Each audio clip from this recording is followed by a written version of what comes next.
You know the kind of guy who does nothing but bad things and then wonders why his life sucks? Well, that was me.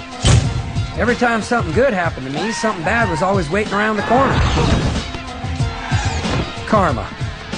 That's when I realized I had to change. So I made a list of everything bad I've ever done, and one by one I'm going to make up for all my mistakes. I'm just trying to be a better person. My name is Earl. This holiday season, NBC delivers the greatest gift of all. Feliz Navidad. By putting television's 4 biggest comedies all on Thursday night. Why did you get it so big? That's what she said. With Will and Grace. And from the creators of Will and Grace, 4 Kings. Plus, TV's #1 new comedy, My Name is Earl, capped off by The Office. Yes! All the world will unite for great comedy on one night. What the hell is that? Those are the doves. The new Comedy Thursday starts January 5th on NBC. Wasn't he adorable? He fell asleep holding all his gifts. He's drooling on my iPod. Better gifts get better reactions. At Famous Bar this holiday, get amazing toys for all your boys. From Sudoku handhelds to DVD players, digital cameras, the cool new iPod Nano, and much more. We've got all the best toys.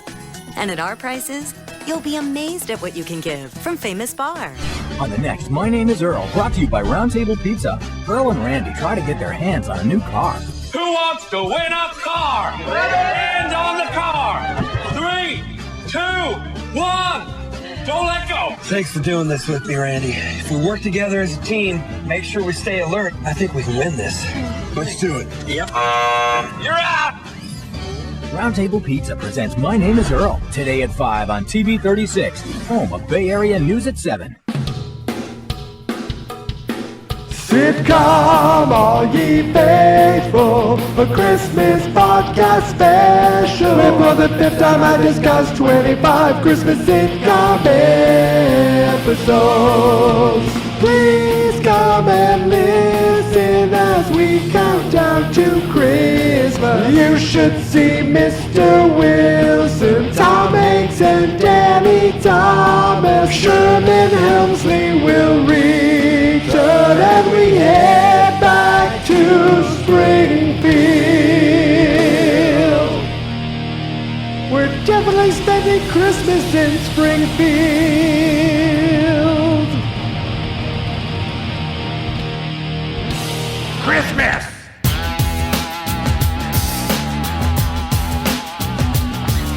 I look in the mirror and what do I see? Some kind of slack. Happy Monday, everybody, and welcome back to Sitcom, all ye faithful. It is December 15th, 2025, which means today marks the 15th day of me bringing a Christmas sitcom podcast to you every day in December up until Christmas Day, which I believe this year is on the 25th.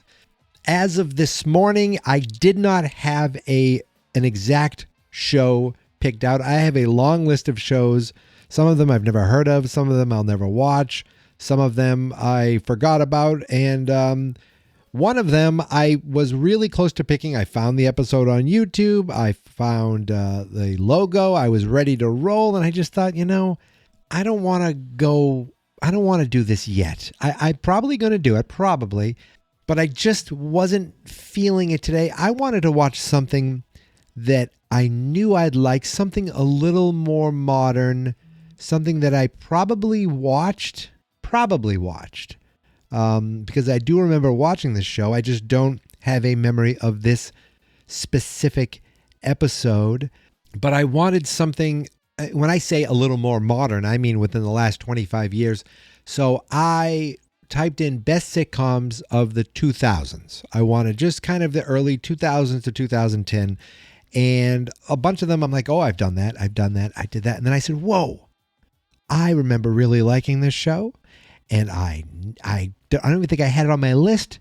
It kind of like, I almost forgot about it. I'm like, this totally is a sitcom that I want to talk about. And here I am talking about the first season of My Name is Earl. If you don't know what My Name is Earl is, I played pretty much the intro that tells you what My Name is Earl. is. It's say My Name is Earl is 2 times fast. I dare you. It's basically this guy who's kind of a slacker. I guess he was like a kind of a thief, and he just wasn't a good guy. It doesn't seem like he was a bad guy, but he just was a kind of a slacker, kind of a do they call him like 2-bit criminal? Just like a small time criminal. And he lived in the small town, and he just wasn't like the typical person that you would say, oh, I'd like to bring you home to meet my family. Like kind of, I don't know, white trash, I guess it would be the a good way to classify him. But again, not a terrible person, but he wants to turn over a new leaf because he finds he wins $100,000 on a scratch ticket, gets hit by a car, loses the scratch ticket, realizes he's a terrible person, and he decides he's going to change what he like how he lives his life, and he makes a list of everything he's done wrong, and he wants to make amends for it. And I guess at the end of the first episode, he finds the $100,000 scratch ticket, and he uses that money to help him on his quest to be a better person. And there's your show right there. There's your premise. Every episode, Earl has something on his list that he wants to do, and hilarity ensues.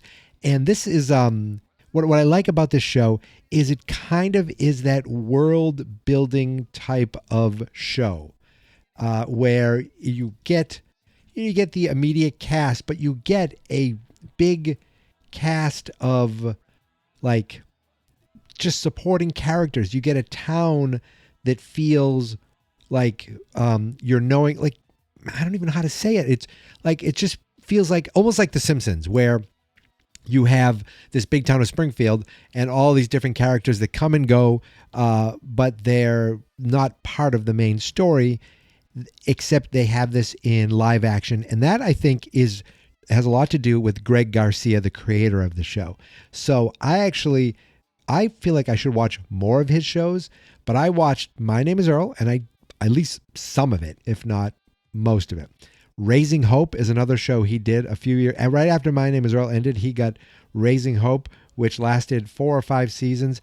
I've done that show in the past. I've talked about that show with Cloris Leachman earlier this year. That is a show that does not get the credit it deserves. It's a hilarious show, and it's very much in the same world. I think it's even actually in the same world as My Name is Earl. And then he did a show, 1 season. Some of the people from Raising Hope, they played different characters, but some of the same actors. It was called Sprung. It was on Freevee, so it might be available on Prime. It's, again, very similar in the type of humor, the type of weird characters, and like this world, this town of like weirdos, and these people within the town who are also weirdos. It's not like they're the normal people. Everyone's weird. But all 3 of those shows I would recommend.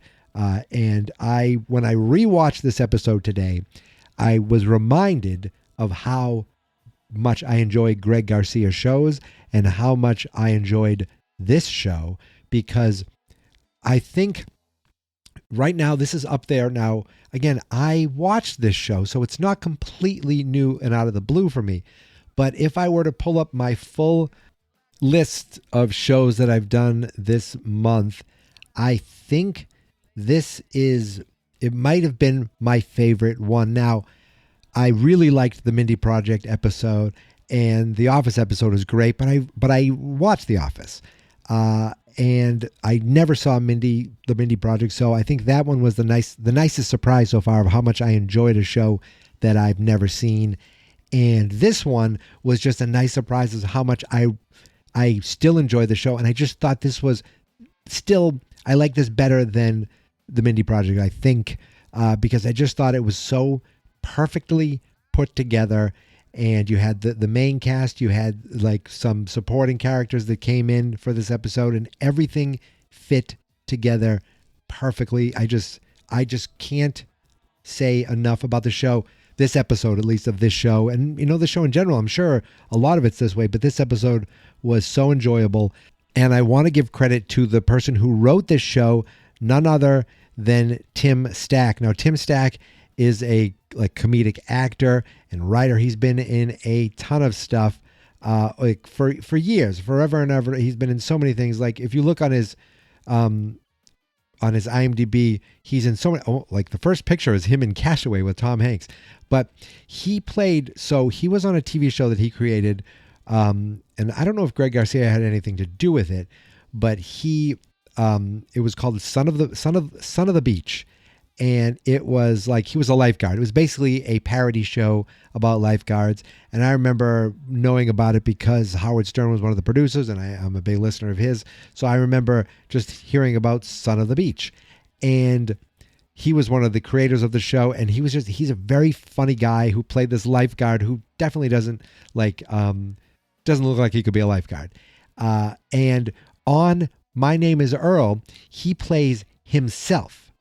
He plays Tim Stack, and he's always wearing that lifeguard shirt. So it's like he can't let go of that legacy. So he's at least I shouldn't say always, but it could be always.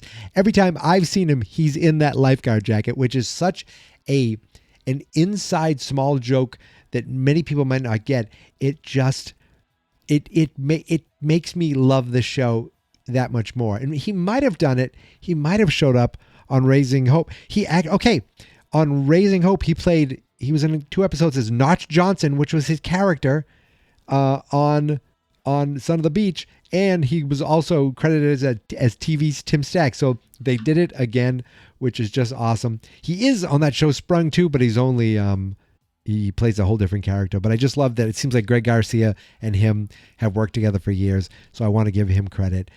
This episode originally aired on December 6th, 2005. And I like to go to tvtango.com, there's a link to it in the show notes if you click on the date to see what else was on TV that evening. Now, some of the older listings only have the 3 networks, the 4 networks, the 5 networks, however many over-the-air networks there were at this time.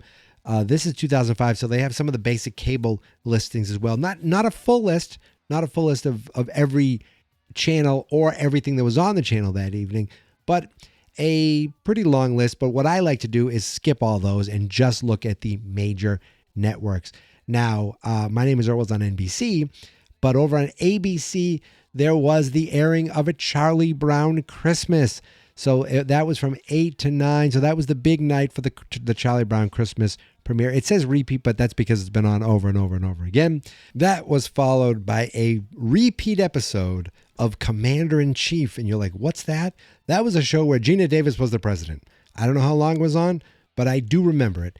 And at 10 o'clock, it looks like a new episode of Boston Legal, which was a show. Wait a minute. Was Boston Legal first and then Boston Public came? Or was Boston Public first, I believe, and then Boston Legal came after that. Not to be confused with Boston Blue, the new Donnie Wahlberg show. Yes, they're still making shows like this. So over on CBS, there were new episodes. Oh, no, I'm sorry, a repeat episode of NCIS. And then at 9 o'clock, I definitely was watching this. Maybe live, maybe on. No, we didn't have a DVR, so we had to have watched this live. The Amazing Race Family Christmas Card. I remember exactly what this season was, where I was, and I remember my wife and I watching this because this is December 2005. This is the year that my wife and I said, we're moving to Florida. We moved to Naples, Florida. We lasted 11 months, and this was the December that we lived in Florida. And I remember we watched The Amazing Race, and it was the family edition. And I remember thinking, why, like the Amazing Race Family Edition, they never left the U.S. because I think with all the kids, it just was too much, they couldn't do this crazy travel. So they just kind of did things around the country. But I do remember watching that. At 10 o'clock, though, she probably made me turn it off because at 10 o'clock on CBS was the Victoria's Secrets fashion show. Over on Fox was the 16th annual Billboard Music Awards, which I don't think they do that anymore, do they? I mean, it looks like it started in 1990 and it went with the exception of the years 2007, 2010, it kept going and going. In 2023, it was announced that the award ceremony would be reformatted as a digital-only show and move from broadcast television to its website. Well, I mean, they probably get more people watching it on their website than they do on television. Yes, there was a 2024 Billboard Music Awards. Who the hell knew? Who knew? That's the one thing I don't like. I love the Oscars. I love the Emmys.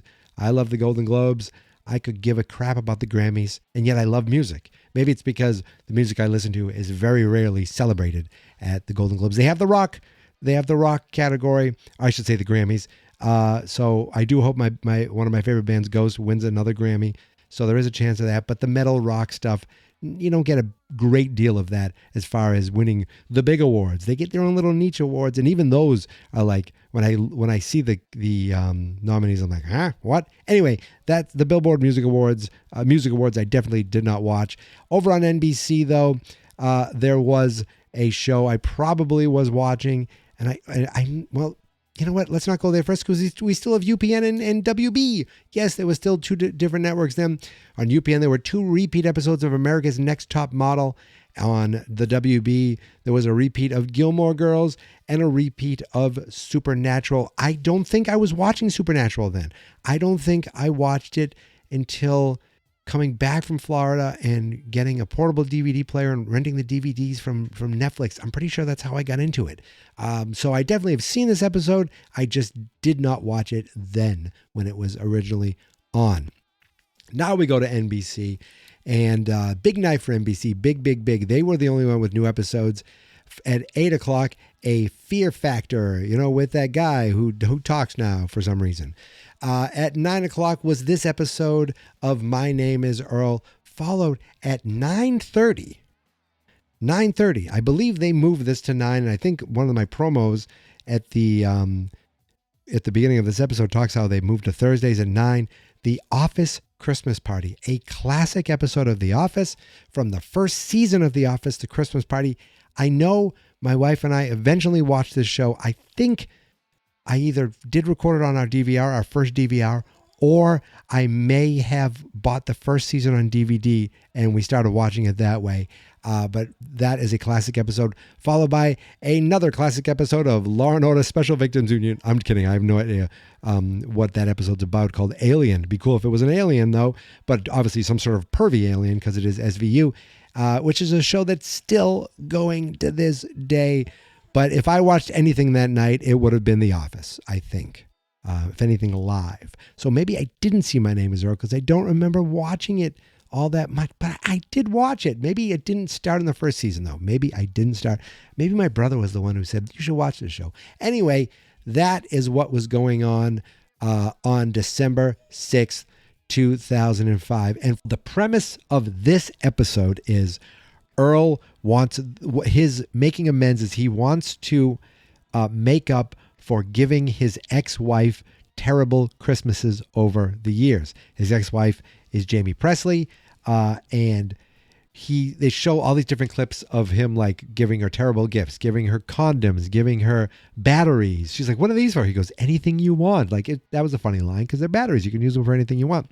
So this year he decides he is going to win her a car.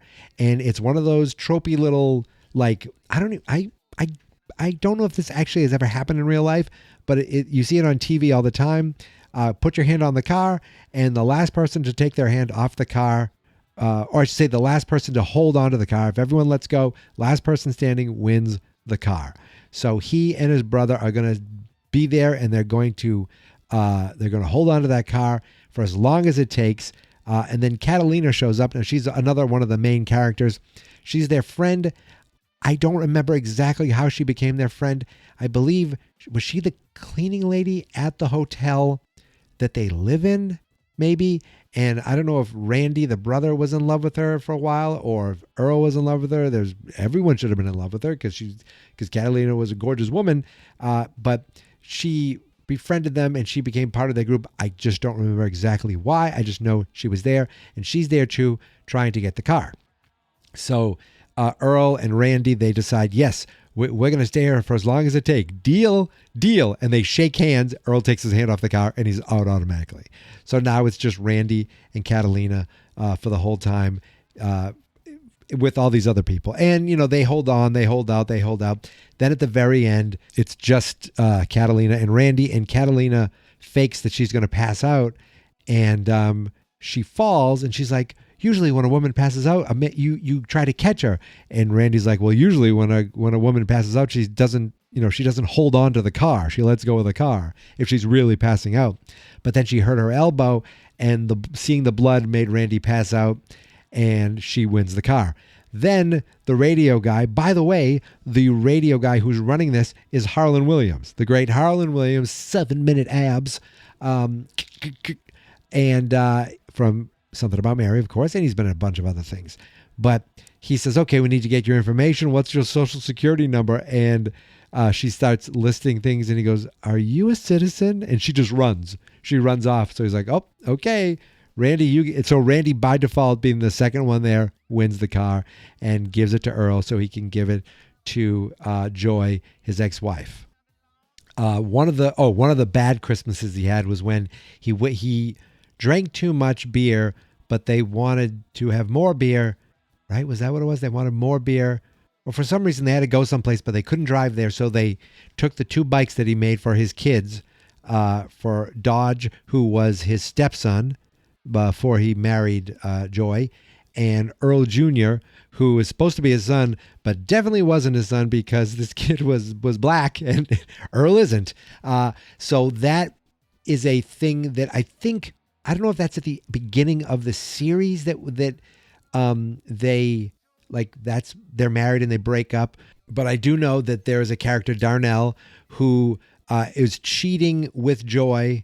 Joy's cheating on Earl with Darnell, but Darnell's not like the villain at all. In fact, he's lovable. Like, everyone loves him. He's a really nice, sweet guy. In fact, he kind of becomes part of the gang, and Earl just he leaves Joy. So that's not like there's a love triangle going on there. It's just Darnell ends up marrying Joy, and they live together.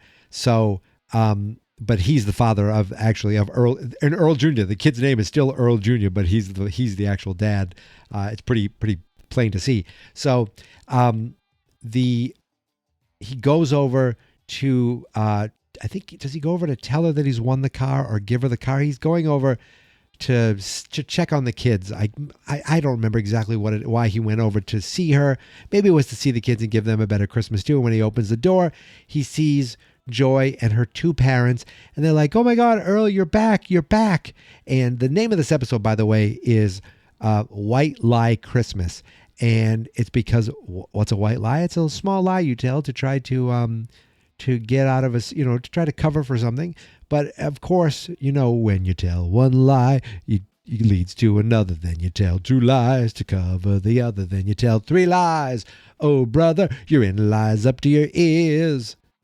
I don't remember the second verse. Remember those? Remember those from the Church of Jesus Christ, the Mormons? There was a commercial about lies.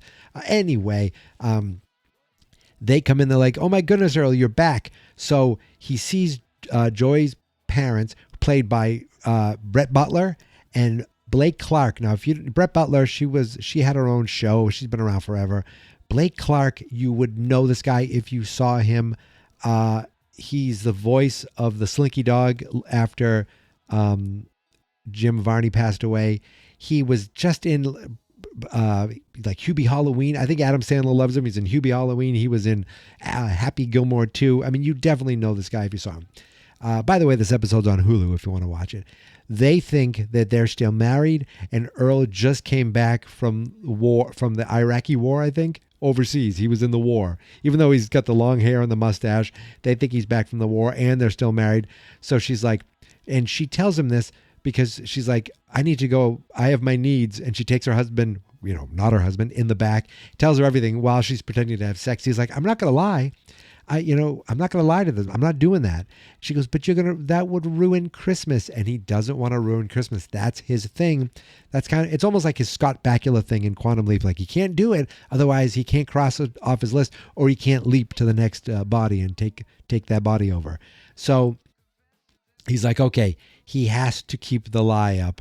And he realizes he's lied to them before. He can do it because when Earl Jr. was born, he knew already that it wasn't his son, but he lied to them to make them feel better. He's, oh, you know how sometimes, like they said, a black couple can have an albino baby? It's kind of like that. Like, oh yeah, I've heard of that. Like they kind of seem to be okay with it. And the reason they lied to them is because she doesn't think her father would approve, because she was going to take a black guy to the prom and he forbid it. Now remember that moment, because we're just getting started on the lies. So the mother, she's in a wheelchair and she is on kidney dialysis. So she's not doing so well. Okay, remember that. So Earl would spend the day with them as a family. Then he'd leave at night and Darnell would sneak in the window and he'd sneak out so that he could be with his family. He could actually be with his wife. Now we get to lie number 2. It turns out that the mother doesn't need to be in a wheelchair, isn't on dialysis, but she has a gambling problem. So she always tells her husband, I need money to get dialysis. I need money to get dialysis. I think she twisted her ankle and she just got used to being in the wheelchair. That's what she says about that, because she goes and gambles and gambles and gambles. Well, Earl, so she's like, Earl, you got to keep that lie for me. Otherwise it would ruin Christmas. So Earl's got to keep that lie going. Well, then Earl says, Earl brings the car over because Randy wins the car. Earl brings it over. He wraps it up in a nice gift. He's going to give it to her. And then Connie, the mother, steals the car, brings it to the Indian casino so that she can gamble. And Earl takes one of the bikes did he get new bikes for the kids? Or maybe that's what it was. And he takes a bike and takes it for a spin. When I said before, he ruined their kids' Christmas in the past because him and Randy were drunk and they took the bikes that they got these kids for Christmas and they ruined them. Okay, doesn't matter. So Earl then he steals one of the kids' bikes to chase the mother to the Indian casino, but by the time he gets even halfway there, she's walking back. Why is she walking back? Because she gambled the new car and she lost it. So there's no car anymore. And he's tired of lying over everything. So they get back. They're like, where have you been? Where have you been? And the mother gets up. Joy gets up, and forgetting what's going on, Darnell comes out of the bedroom. It's his house. It's his wife. And he comes out, and it's just funny because Joy goes, oh my goodness, a Negro, Daddy, get him. Like, it was so just ridiculous. And the dad grabs him and puts him in a headlock. And he's like, Earl, help me, son. Help me get this guy out of here. And Earl can't have it anymore. Earl's like, I'm not your son. I'm not your son. He goes, that guy, Darnell, he's your son. He is? And then the next lie comes out, because he says, wait, he says a woman's name. Are you, Patty's son or some name like this? And he's like, what? And then you realize that he had a lie he was keeping for himself, that he was sleeping with women that worked for him at the waterbed company that they owned.